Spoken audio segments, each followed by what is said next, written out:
मोदी सरकार से मेरा एक विनम्र सवाल कि क्या आपका गोदी मीडिया और पापा की ये परियां और मीडिया के तमाम गुल्लू कालू आपके प्रोपेगेंडा को आगे बढ़ाने में इस कदर नाकाम हो गए हैं कि अब मोदी सरकार एक ऐसा बिल लाने वाली है जिसके जरिए, ध्यान से सुनिएगा, जिसके जरिए वो अभिसार शर्मा, रवीश कुमार, अजीत, साक्षी, पुण्य प्रसून वाजपेयी जो सवाल अपने मंच पर इस सरकार से करते हैं उस पर काबू पाना चाहती है। जी हां दोस्तों, सरकार यानी सूचना और प्रसारण मंत्रालय ने एक नया बिल देश की जनता के सामने रखा है और लोगों से उनकी राय मांगी है। और इस बिल का क्या मकसद मैं आपको बताता हूं। इस बिल का मकसद है कि डिजिटल न्यूज पर जो चल रहा है उस पर सरकार का कहीं ना कहीं काबू हो।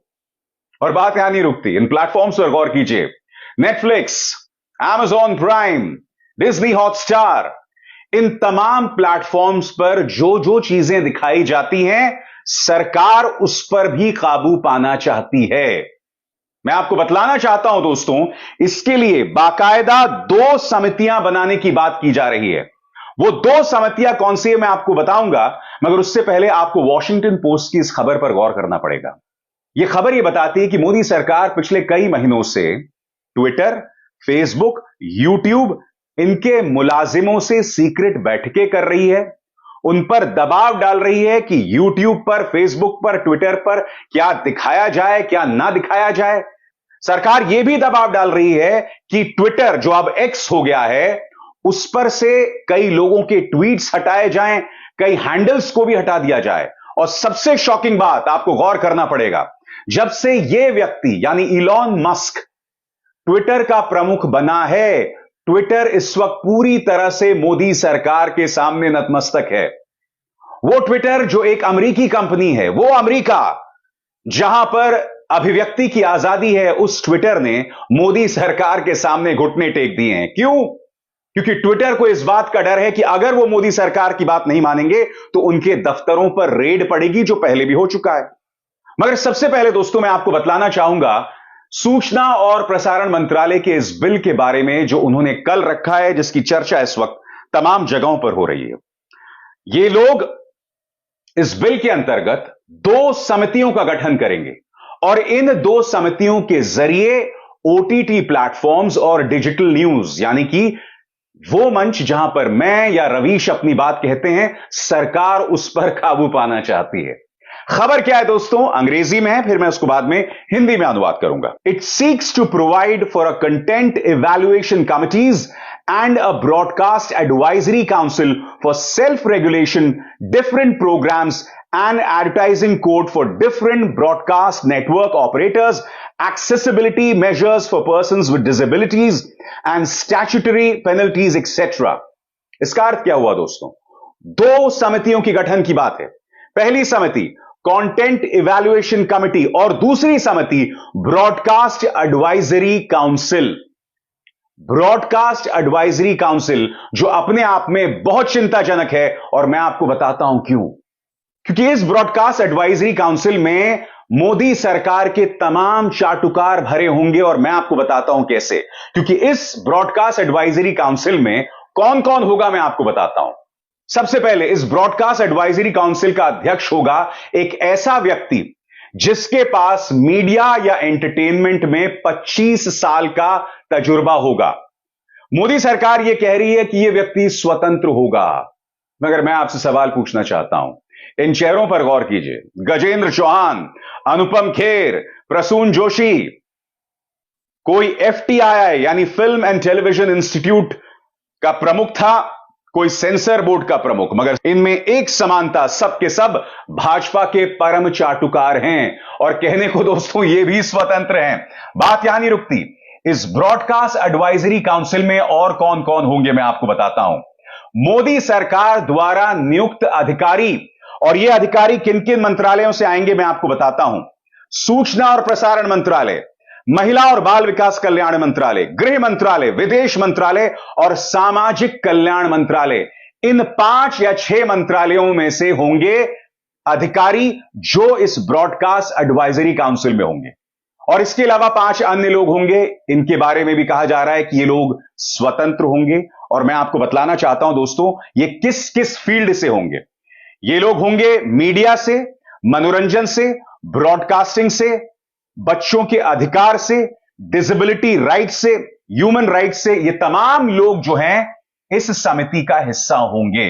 यानी कि एक चेयरमैन, सरकार के 5 अधिकारी और 5 अन्य लोग, ये लोग होंगे ब्रॉडकास्ट एडवाइजरी काउंसिल में। मैं आपको एक बात बतला दूं दोस्तों, हाल ही में सुप्रीम कोर्ट का एक फैसला आया था। आपको याद है वो फैसला क्या था? वो फैसला ये था कि चुनाव आयोग के प्रमुख की या चुनाव आयुक्तों की जो नियुक्ति होगी, उस पैनल में 3 लोग होंगे, प्रधानमंत्री, नेता विपक्ष और chief justice of India. Modi सरकार ने इस फैसले को ही पलट दिया। अब मोदी सरकार चाहती है कि इस पैनल में प्रधानमंत्री हो, नेता विपक्ष हो और मोदी सरकार का एक नुमाइंदा, यानी कि मंत्रिमंडल का कोई मंत्री। यह सरकार इस तरह से चीजों को अपने हाथ में रखना चाहती है।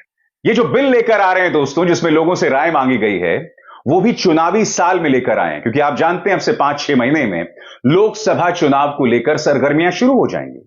और मोदी सरकार चाहती है कि उससे पहले सब कुछ काबू में हो, सब कुछ इनके हाथ में हो। ओटीटी प्लेटफॉर्म्स यानी कि नेटफ्लिक्स, अमेजॉन प्राइम और डिज्नी हॉटस्टार में जो भी दिखाया जाए, सरकार उस पर कंट्रोल करे। और यह कितना बड़ा सेल्फ गोल है दोस्तों। ओटीटी प्लेटफॉर्म्स के वजूद को लेकर जो एक बात जो आप में से कई लोग जानते होंगे, कई नहीं जानते हैं, उसके बारे में मैं आपको बताता हूं। आप जानते हैं कि ओटीटी प्लेटफॉर्म्स को सरकार सेंसर नहीं कर सकती। और कहीं ना कहीं अगर ओटीटी प्लेटफॉर्म्स स्वतंत्र हैं, तो वो इस बात को भी दर्शाते हैं कि एक देश के अंदर किस कदर उदारवाद है, किस कदर खुली सोच है।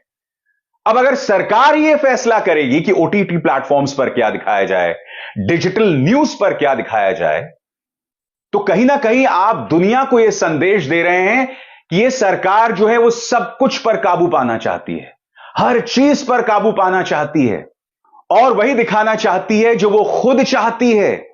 यानी कि ऐसा कुछ ना दिखाया जाए जो सरकार के लिए असहज करने वाली स्थिति हो। ओटीटी प्लेटफॉर्म्स पर दोस्तों ऐसे कई कार्यक्रम हैं जिन्हें बंद करने का दबाव था उन ओटीटी प्लेटफॉर्म्स पे। याद कीजिएगा, अमेजॉन प्राइम पर एक कार्यक्रम आया था तांडव।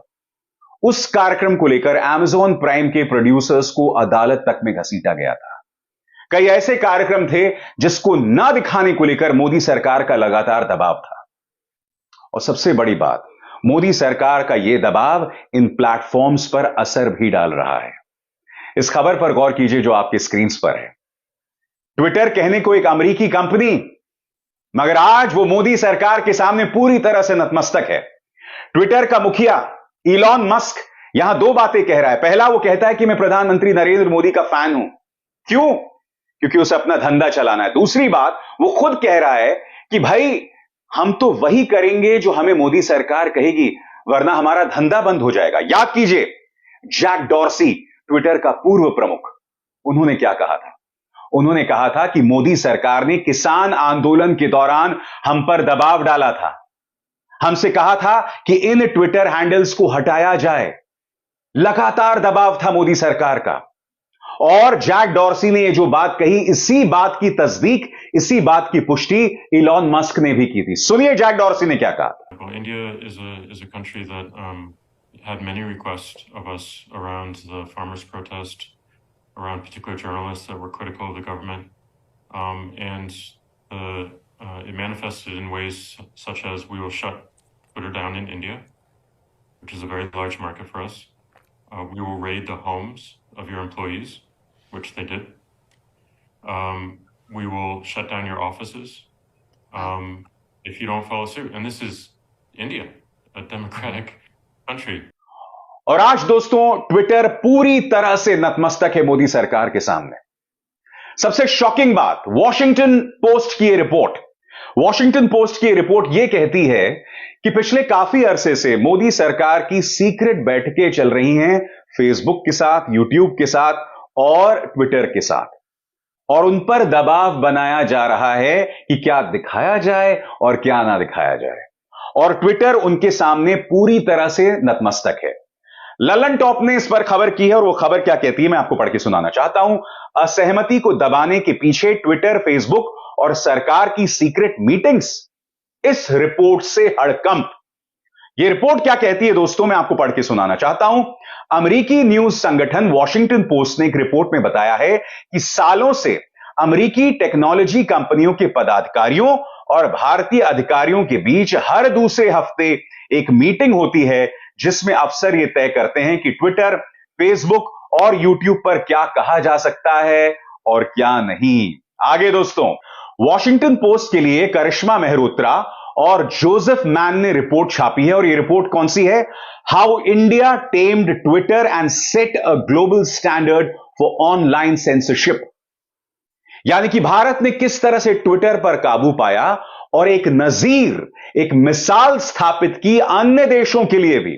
यानी कि भारत में तो अभिव्यक्ति की आजादी 12 के भाव गई, कचरा कर दिया गया वहां माहौल, बल्कि बाकी देशों के लिए भी भारत की मिसाल जो है वो मिसाल बन रही है। क्या कहती है रिपोर्ट? इस रिपोर्ट के मुताबिक इन सीक्रेट मीटिंग्स को अनौपचारिक रूप से 69A बैठकें कहा जाता है।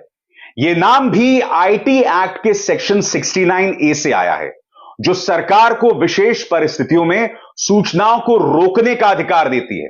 इन बैठकों में भारत की सूचना, प्रौद्योगिकी, सुरक्षा और खुफिया एजेंसीज के अफसर होते हैं। वो सोशल मीडिया पोस्ट की एक लिस्ट देते हैं जिन्हें वो हटाना चाहते हैं, वे कहते हुए कि इन पोस्ट से भारत की संप्रभुता और राष्ट्रीय सुरक्षा को खतरा है। सबसे ज्यादा पोस्ट ट्विटर से थे।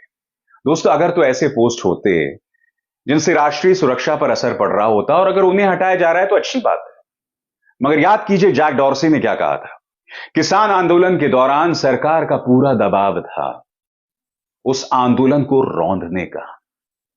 जब विदेश से रिहाना, ग्रेटा थनबर्ग, इन तमाम लोगों ने सिर्फ यह सवाल उठाया था कि भाई किसान जहां आंदोलन कर रहे थे वहां से इंटरनेट क्यों काट दिया गया, सिर्फ यह सवाल था। याद कीजिएगा, पूरी लाइन से सचिन तेंदुलकर, अक्षय, अजय देवगन, सुनील शेट्टी लाइन से खड़े हो गए थे लोग, दुनिया को गाली देने के लिए और सरकार को जायज ठहराने के लिए। स्क्रीन पर दिशा रवि, इस लड़की को गिरफ्तार कर लिया गया था कि ये एक इंटरनेशनल टूल किट का हिस्सा है। बेल पर रिहा हो गई, मगर ये जेल में थी। कहने का क्या अर्थ है दोस्तों? आप किसी को बदनाम करके उसे जेल भेज सकते हैं। कानून अगर काम करेगा तो उनके साथ न्याय होता है, मगर सरकार के पास एक और जरिया है। अब वो आतंकवाद की धाराओं में आपको जेल भेजती है, यूएपीए। और जब आप यूएपी में बंद कर दिए जाते हैं तो आपको बेल मिलना नामुमकिन हो जाता है। सिद्दीक कप्पन याद है, 2 साल तक बेल नहीं मिला था। वो व्यक्ति हाथरस भी नहीं पहुंचा था, उसने एक रिपोर्ट भी फाइल नहीं की थी, मगर उसे जेल में डाल दिया गया था। उमर खालिद क्यों जेल में है कोई नहीं जानता है। न्यूज क्लिक के संपादकों को जेल में डाला गया है यूएपीए में, आतंकवाद की धाराओं में। सरकार के पास ये तुरुप का पत्ता है। मगर आज मैं एक बात कहना चाहता हूं दोस्तों, क्या मोदी सरकार को यह लगता है कि हमेशा वक्त ऐसे ही रहेगा? क्या मोदी सरकार को यह मुगालता है कि वो हमेशा सत्ता में बने रहेंगे? क्या मोदी सरकार को यह भी लगता है कि ये तमाम चीजें करके आप खुद को इतिहास में एक महापुरुष के तौर पर दर्ज कर पाएंगे? यह सवाल है। जब लोगों की अभिव्यक्ति की आजादी पर आप अंकुश डालेंगे, उन पर काबू पाएंगे, तो आप महापुरुष कैसे बनेंगे, स्टेट्समैन कैसे बनेंगे? अब भी वक्त है, चेत जाइए, सुधर जाइए। सबसे बड़ी बात, मोदी सरकार को यह मुगालता है कि वो हमेशा सत्ता में रहेंगे। और आज मेरे शब्दों पर गौर कीजिए, आज इन तमाम कानूनों का इस्तेमाल करके आप मुझ पर निशाना साधते हैं, मुझे टारगेट करते हैं। कल को जब आप सत्ता में नहीं रहेंगे ना, तो इन्हीं कानूनों के जरिए आप पर निशाना साधा जाएगा। जो भी सरकार आएगी वो आप पर निशाना साधेगी। तब आप क्या कीजिएगा? तब क्या आप मुझसे ही उम्मीद करते हैं कि मैं आपके लिए आवाज उठाऊंगा? यह सवाल किया जाएगा ना कि क्या उस वक्त अभिसार, रवीश आपके पक्ष में आवाज उठाएंगे? आप जो इस वक्त न सिर्फ मुझ पर बल्कि मेरे परिवार पर भी निशाना साधते हैं। आप फिर किस मुंह से मुझसे उम्मीद कर सकते हैं कि जब आप पर निशाना साधा जाएगा तब मैं आपकी आवाज उठाऊंगा अपने मंचों पर। इस बात पर गौर कीजिएगा, आपने इस देश को बदल दिया है और यह बेहतरी के लिए बदलाव नहीं है। आप इस देश की सोच को रसातल में लेकर जा रहे हैं। अभिव्यक्ति की आजादी, फ्रीडम ऑफ एक्सप्रेशन को आप आए दिन बर्बाद कर रहे हैं। मेरी इन बातों पर गौर कीजिएगा। यह भी सोचिएगा, माननीय सूचना और प्रसारण मंत्री, आपके प्यारे बच्चे भी हैं। सोचिए कि जब वो बड़े होंगे तब वो पलटकर आपसे कुछ सवाल पूछेंगे। याद कीजिएगा, उन सवालों का जवाब देने की आपके पास हिम्मत होगी या नहीं। क्योंकि मैं जो अपने कार्यक्रमों में कहता हूं ना दोस्तों, मेरा मकसद यही है कि मैं आने वाली पीढ़ियों के लिए कैसा भविष्य छोड़ के जा रहा हूं। मेरी सारी जद्दोजहद ही वही है। इसीलिए कल को अगर मेरे बच्चे या उनके बच्चे मुझसे पलटकर सवाल करेंगे कि इस दौर में आप क्या कर रहे थे, तो मैं उनसे कह सकूंगा कि मैं इस सरकार से सवाल कर रहा था। सत्ता से आंखों में आंखें डालकर सवाल कर रहा था। वो सरकार जो सवालों से बचती है, सवालों को टालती है और कानून का बेजा इस्तेमाल करती है। अभिसार शर्मा को दीजिए इजाजत। नमस्कार।